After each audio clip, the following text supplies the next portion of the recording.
Metro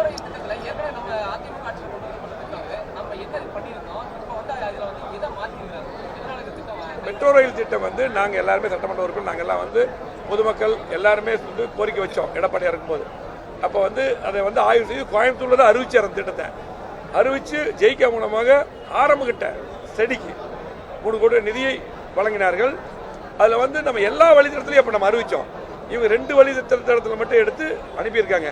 இப்போ அதெல்லாம் ஒரு பக்கம் இருந்தாலும் கூட எல்லா வழித்தடத்திலும் கண்டிப்பாக வரணுங்கிறது ஒன்று. அதே போல் இவங்க எந்த குறை இதாக இருந்தாலும் கொரிஸ் வந்து எந்த ஃபைல் போனாலும் அதை வந்து ஏதாவது ஒரு கொரிஸ் போட்டு அனுப்புவாங்க. அதை நிவர்த்தி பண்ணி நம்ம அனுப்பணும். எந்த டிபார்ட்மெண்ட்டாக இருந்தாலும் கேள்வி கேட்பாங்க, விளக்கம் கேட்பாங்க. அந்த விளக்கத்தை வந்து சரியான முறையில் சொல்லி அதுக்கப்புறம் கேட்டு வாங்கணும். அதுக்கு தான் வந்து பார்த்தீங்கன்னா 39-40 MP நாங்கள் இருக்குன்னு சொல்கிறாங்க. பூரா நாடாளுமன்றம் ஜெயிச்சிருக்காங்க. அதை போய் அங்கே தான் கேட்டு வாங்கணும். அதை வச்சுட்டு இன்னைக்கு போராட்டம் இங்கே பண்ணிட்டு இருந்தால் அது எப்படி சரியா இருக்கும்? ஆகவே நீங்கள் இவ்வளவு நாள் டிலே பண்ணது தப்பு. சரியான பாப்புலேஷன் போட்டு அனுப்பலை, அது சரியாக அனுப்பணும்.